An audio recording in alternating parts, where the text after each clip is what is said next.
নদীর তীরে একটি ছোট্ট গ্রাম ছিল। সেই গ্রামে রমেন নামে এক যুবক তার স্ত্রী মালা এবং তাদের একমাত্র ছেলে রতনকে নিয়ে থাকত। রমেন গ্রামের জমিদার রাজুর অধীনে কাজ করত। রাজু গ্রামের সবচেয়ে ধনী ব্যক্তি ছিল, তার প্রচুর জমি ছিল, আর রমেন তার কাছেই কাজ করত। মালা, আমি এখন জমিদারের বাড়িতে কাজে যাচ্ছি।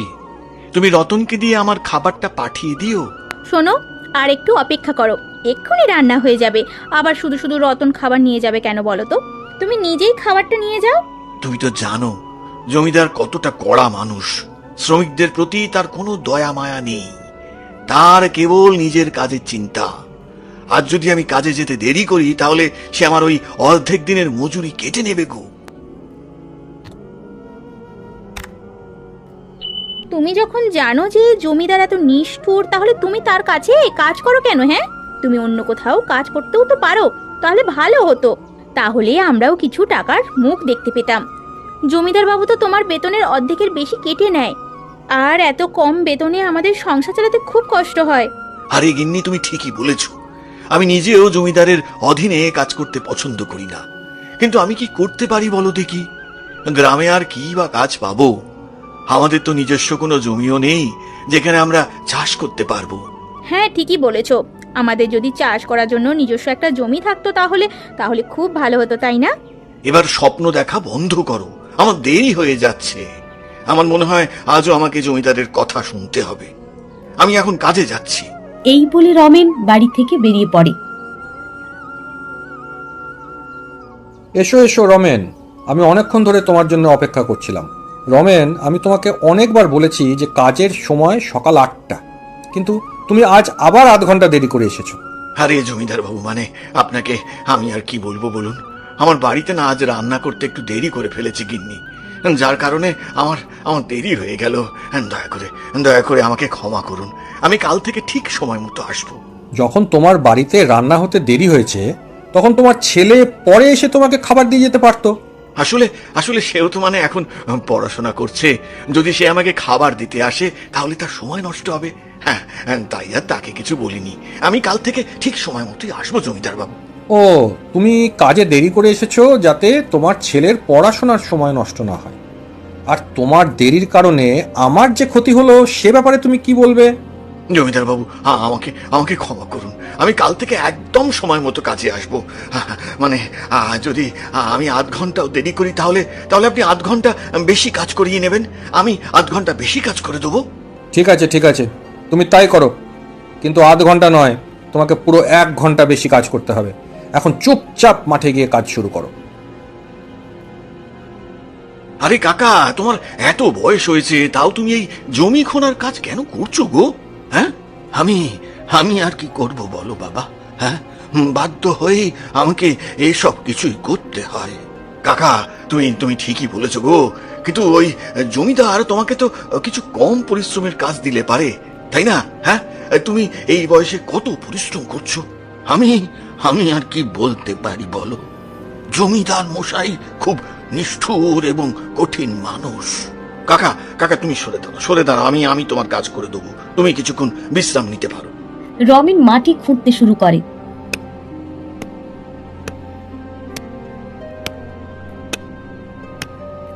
ঠিক তখনই জমিদার রমেনকে লক্ষ্য করে এবং সাথে সাথে তার কাছে আসে। আরে হরি কাকা, তুমি মাঠে এভাবে দাঁড়িয়ে আছো কেন? আমি তোমাকে যে কাজটা দিয়েছি তা করছো না কেন? আমি তোমাকে বিশ্রামের জন্য বেতন দিই? আরে জমিদার বাবু, আমি আমি কাকার কাজটা করে দিচ্ছি। দেখো দেখো, ওনার তো অনেক বয়স, কাকার এই কাজটা করতে ভীষণ কষ্ট হচ্ছে, তাই আমি ওনার কাজটা করে দিচ্ছি। হ্যাঁ, আপনি আপনি ওনাকে একটু সহজ কাজ দিন। ও আচ্ছা, এখন তুমি আমাকে শেখাবে কাকে সহজ কাজ দিতে হবে আর কাকে কঠিন। তুমি ভুলে যাচ্ছ আমি তোমাদের মালিক, আর আমি সবাইকে আমার ইচ্ছা অনুযায়ী কাজ দেব। যে কাজ করতে পারবে সে করবে, যে না করবে সে এখান থেকে চলে যাক। আর যদি এই বৃদ্ধের জন্য তোমার এত দুঃখ হয় তাহলে আমি একটা কাজ করি, আমি তাকে বরং তোমার পুরো মাসের বেতনটা দিয়ে দিই। আরে না না জমিদার বাবু, এরকম করবেন না। আপনার মন কি পাথরের? হ্যাঁ, আপনার মধ্যে কি এতটুকু মায়া দয়াও নেই? কারোর জন্য আপনার মনে কি একটুও করুণা হয় না? দেখো রমেন, এই 7 সকালে আমার সাথে বাজে কথা বলো না। যদি কাজ করতে হয় করো, নইলে এখান থেকে চলে যাও। আমার জমির কাজ শুধু আমার ইচ্ছাতেই হবে।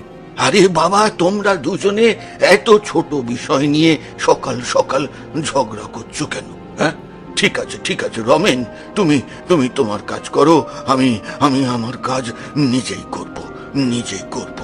আর শোনো, তোমাদের দুজনকেই একটা কথা বলি। আগামীকাল তোমাদের দুজনকেই কাজে তাড়াতাড়ি আসতে হবে। তাড়াতাড়ি এসে আমার কুয়োটি যা সম্পূর্ণ শুকিয়ে গেছে কাল খুঁড়তে হবে, ঠিক আছে? এরপর তারা দুজনেই কাজে লেগে যায়। জমিদার রাজু খুব কঠোর যুবক ছিল। সে কাউকেই দয়া করত না। সে কেবল তার নিজের কাজ নিয়েই চিন্তিত থাকত। কাজ শেষে রমেন বাড়ি ফিরে আসে। কি হয়েছে? আজ তোমার এত বিষণ্ণ দেখাচ্ছে কেন? জমিদার কি তোমাকে কিছু বলেছেন? কি আর বলবো তোমাকে, আমি আমার জীবনে ওই জমিদারের মতন পাথর মনের মানুষ একটাও দেখিনি গো। খুবই নিষ্ঠুর। ও শুধু নিজের কাজ নিয়েই ব্যস্ত আর চিন্তিত। আজ একজন বয়স্ক লোক মাঠে কাজ করছিল। আমি তাকে গিয়ে বললাম, কাকা তুমি কিছুক্ষণ বিশ্রাম নাও, আমি তোমার কাজটা করে দিচ্ছি। ঠিক তখনই ওই জমিদার এসে আমাকে ধমক দিল। জমিদার বাবুর কি ওই বুড়ো লোকটার জন্য কোনো রকম করুণা হয়নি? না, একদম হয়নি। আর জানো, ওই জমিদার কাল আমাদেরকে তার কুয়ো খোঁড়ার দায়িত্ব দিয়েছে। হ্যাঁ, আমাকে কাজে তাড়াতাড়ি বের হতে হবে, তাই তুমি তাড়াতাড়ি খাবার তৈরি করে দিও।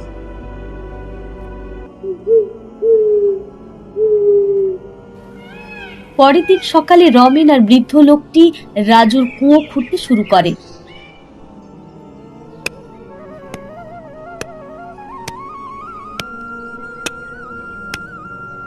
কাকা, এক কাজ করো, তুমি একটু বিশ্রাম করে নাও, ততক্ষণ আমি একটু বাকি কাজটা করে নিই। না বাবা, জমিদার বাবু যদি গতকালের মতো আজও আমাদের দেখে ফেলে, তাহলে সে অবশ্যই আমাদের দুজনকে কাজ থেকে বের করে দেবে বাবা।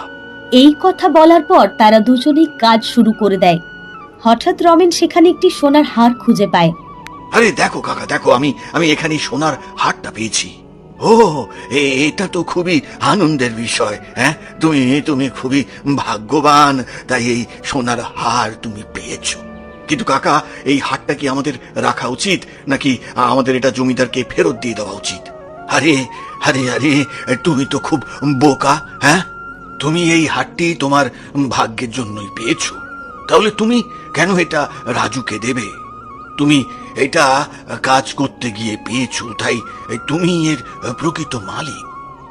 এটা তুমি তোমার কাছেই রাখো, আর রাজুকে এটা জানানোর কোনো দরকারও নেই। কিন্তু কাকা, তুমিও তো আমার সাথে কাজ করছো, তাই এতে তো তোমারও অর্ধেক অধিকার আছে। আরে না না না বাবা, এটা তোমার উদারতা, কিন্তু আমি এটা চাই না। তুমি এটা তোমার কাছেই রাখো, আমাকে এর ভাগ দেওয়ার কোনো প্রয়োজন নেই। এটা তোমার স্ত্রীকে দেওয়া উচিত, সেটা দেখে খুব খুশি হবে। হ্যাঁ, খুব খুশি হবে। এরপর কাজ শেষে রমেন বাড়ি ফিরে আসে। গিন্নি, ও গিন্নি, দেখো দেখো দেখো, আমি তোমার জন্য কি এনেছি গো, দেখো দেখো।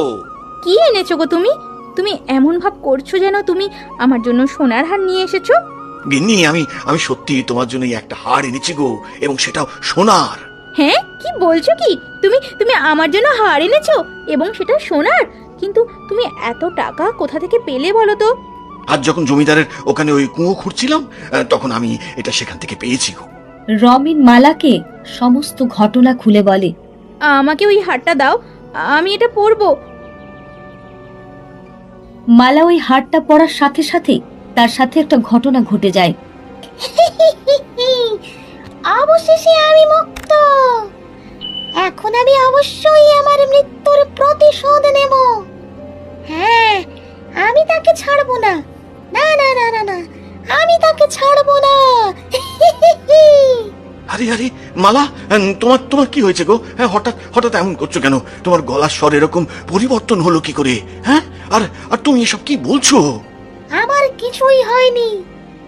আমি শুধু আমার মৃত্যুর প্রতিশোধ নেব। আমি তাকে ছাড়বো না, আমি তাকে কিছুতেই না। মালা, তুমি এসব কি বলছো? আর কাকে না ছাড়ার কথা বলছো? তোমার কি হয়েছে গো? হ্যাঁ, কি হয়েছে? হঠাৎ তুমি এরকম করছো কেন? একটু আগেও তো তুমি অনেক ভালো ছিলে, কিন্তু এই হারটা পরার পর থেকে তুমি কি সব বলছো? হ্যাঁ মালা, ও মালা, আমার আমার কথা একটু শোনো। এখন আর কেউ আমাকে তার প্রতিশোধ নেওয়ার থেকে বিরত রাখতে পারবে না। আমাকে এক্ষুনি আশ্রমে যেতে হবে এবং ওই বৃদ্ধা মাকে ডাকতে হবে। কেবল তিনি কিছু করতে পারবেন। রমেন সঙ্গে সঙ্গে তার গ্রামের আশ্রমের দিকে রওনা দেয়। বুড়িমা, ও বুড়িমা, হ্যাঁ বলছি কি, তুমি আমার সাথে এক্ষুনি আমার বাড়িতে চলো না গো। আরে রমেন, কি হয়েছে বাবা? তুমি এত ভয় পেয়েছো কেন? কি হয়েছে তোমার? বুড়িমা, তোমাকে আমি সব বলবো, বলতে তো আমাকে হবেই। আমাদের ওই গ্রামের রাজু জমিদারের কুয়ো আমি খুঁড়ছিলাম, তখন সেখানে আমি একটা সোনার হার পাই। আমি সেটা বাড়ি নিয়ে এসে আমার স্ত্রী মালাকে দিয়েছিলাম। মালা সেই সোনার হারটা পরার পরই না কেমন যেন হয়ে গেছে, কেমন যেন করছে। আমি জানি না গো, আমি জানি না তার কি হয়েছে। হঠাৎ তার কণ্ঠস্বর সম্পূর্ণ বদলে গেছে এবং সে বারবার বলছে, আমি অবশ্যই আমার মৃত্যুর প্রতিশোধ নেব। দয়া করে এক্ষুনি আমার বাড়িতে তুমি একবার চলো গো। হ্যাঁ, দয়া করে একবার চলো গো বুড়িমা। আমার মনে হয় কোনো আত্মা তোমার স্ত্রীর মধ্যে প্রবেশ করেছে। তুমি বললে যে তাকে তুমি যে সোনার হারটি দিয়েছিলে সেটি পরার পরে সে হঠাৎ অদ্ভুত আচরণ করতে শুরু করেছিল। তাহলে এখানে একটি আত্মা অবশ্যই বাস করছে। ও বুড়িমা, আমার খুব ভয় করছে গো। দয়া করে আমার মালাকে সুস্থ করে তোলো। আমার সাথে এক্ষুনি আমার বাড়িতে একটু চলো গো। রমেন তৎক্ষণাৎ বৃদ্ধা মাকে তার বাড়িতে নিয়ে আসে। এখন আর কেউ আমাকে তার প্রতিশোধ নেওয়ার থেকে বিরত রাখতে পারবে না। তুমি কে? কি চাও তুমি? মালার শরীর থেকে বেরিয়ে এসো, নইলে আমার চেয়ে খারাপ আর কেউ হবে না। আমি যাব না, আমি কোথাও যাব না। আমি আমার মৃত্যুর প্রতিশোধ নেব। সে আমাকে ঠকিয়েছে।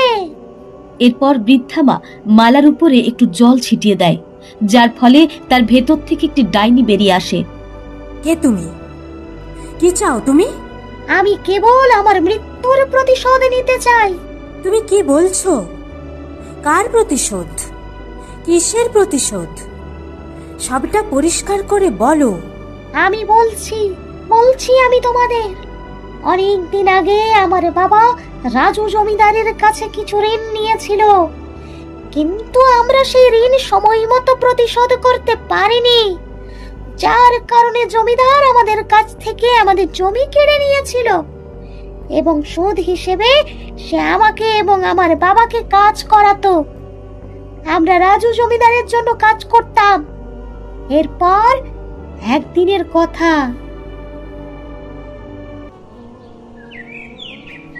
কাজরি, আজ তোমাকে আমার জমিতে মাটি কর্ষণ করতে হবে। ঠিক আছে জমিদার বাবু, আমার তোমাকে কিছু বলার আছে। তুমি তোমার ঋণ আদায়ের জন্য আমাদের সমস্ত জমি কেড়ে নিয়েছিলে, তারপরেও তুমি আমি আর আমার বাবাকে তোমার জমিতে কাজ করাচ্ছ। আমাদের জমি নেওয়ার পরে তোমার ঋণ নিশ্চয় শোধ হয়েছে, তাই না? তোমাদের জমি নেওয়ার পরে কেবল ঋণ শোধ করা হয়েছিল, কিন্তু আমি সেই ঋণের সুদ আদায় করতে পারিনি। তাই আমি তোমাদের দুজনকে আমার জমিতে কাজ করিয়ে সেটা শোধ করছি। এখন বাজে কথা বন্ধ করো আর চুপচাপ কাজ করতে যাও। আমি জমিতে কাজ করছিলাম, তখনই হঠাৎ সোনার মুদ্রা ভর্তি একটি পাত্র দেখতে পাই। এটা তো সোনার মুদ্রা ভর্তি একটা পাত্র। আমি কি জমিদারকে এই পাত্রের কথা বলবো নাকি বলবো না? যদি আমি তাকে সোনার মুদ্রা ভর্তি পাত্রের কথা বলি, সে আমাকে এই পাত্র থেকে একটা সোনার মুদ্রাও দেবে না। আমি তাহলে একটা কাজ করব, এই পাত্রটি আমি তাকে দেব না, আমার কাছেই রাখবো, যাতে আমাদের দারিদ্র্য দূর হয়। কিন্তু রাজু জমিদার খুব চালাক ছিল, সে আমাকে মাটি থেকে সেই পাত্রটি বের করতে দেখেছিল। আরে কাজরি, তুমি এই পাত্রে কি নিয়ে যাচ্ছ?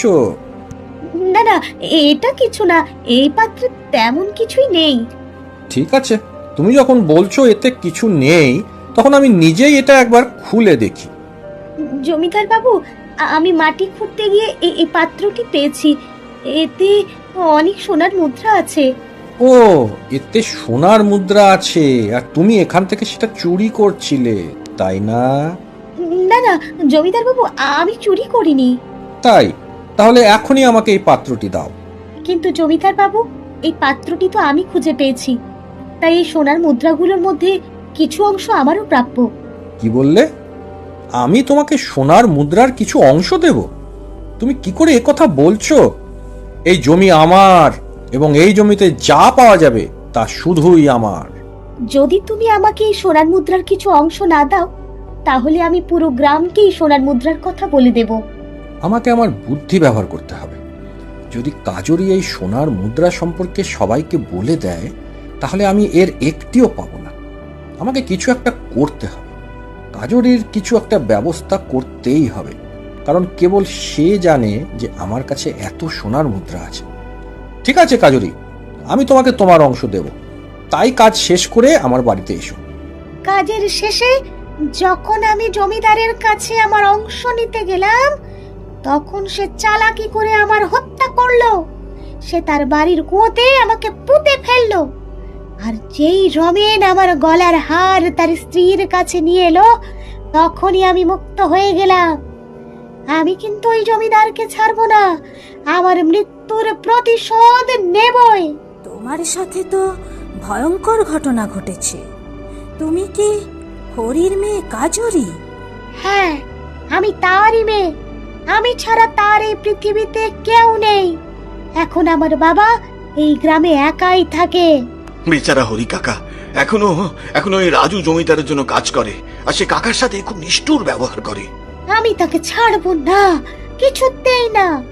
এই বলে ডাইনি সেখান থেকে অদৃশ্য হয়ে সোজা রাজুর বাড়িতে চলে যায়। আরে, এ তো কাজরি, যাকে কয়েক বছর আগে আমি মেরে আমার কুয়োতে কবর দিয়েছিলাম। কিন্তু সে এখানে কিভাবে এলো? তুমি ভাবছো তুমি তো আমাকে হত্যা করেছো, তাহলে আমি এখানে কিভাবে এলাম, তাই না? ঠিক তখনই কাজরি এক ডাইনিতে রূপান্তরিত হয়। আমি তোমাকে ধ্বংস করে দেব। যেমন তুমি আমাকে মেরেছো, আমিও তোমাকে মেরে ফেলবো। কেউ আমাকে বাঁচাও, আমাকে বাঁচাও, আমাকে বাঁচাও কেউ। আমাকে ক্ষমা করো, ক্ষমা করো আমাকে। কাজরি, আমার ক্ষতি করো না, আমাকে ক্ষমা করে দাও। আমি তোমার কাছে মিনতি করছি। কি বললে? তোমাকে ক্ষমা করব? তুমি আমাকে ক্ষমা করেছিলে? তুমি সেই সময় আমার কথা ভেবেছিলে? কেউ তোমাকে বাঁচাতে পারবে না। তুমি যেভাবে আমাকে প্রতারণা করেছো, তার জন্য তোমাকে অবশ্যই শাস্তি পেতে হবে। এরপর ডাইনি রাজুকে সে কুয়োর মধ্যে নিয়ে যায় এবং সেখানে নিয়ে গিয়ে সে তাকে হত্যা করে। গ্রামবাসীরা সবাই এই দৃশ্য দেখে। কিছুক্ষণ পর ডাইনি সেখান থেকে বেরিয়ে আসে।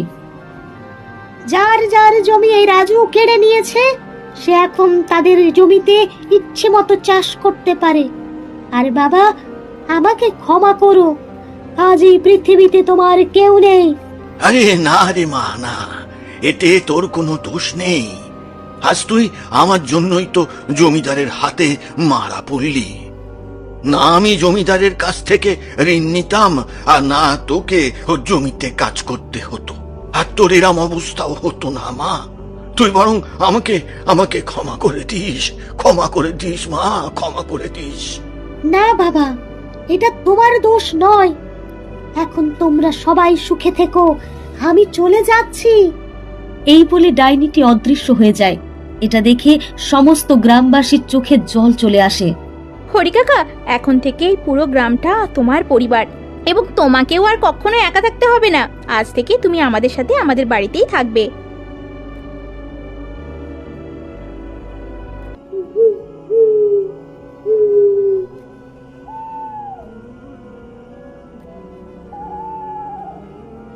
এমন মজার মজার গল্প দেখতে আমাদের চ্যানেলকে সাবস্ক্রাইব করতে ভুলবেন না। আচ্ছা।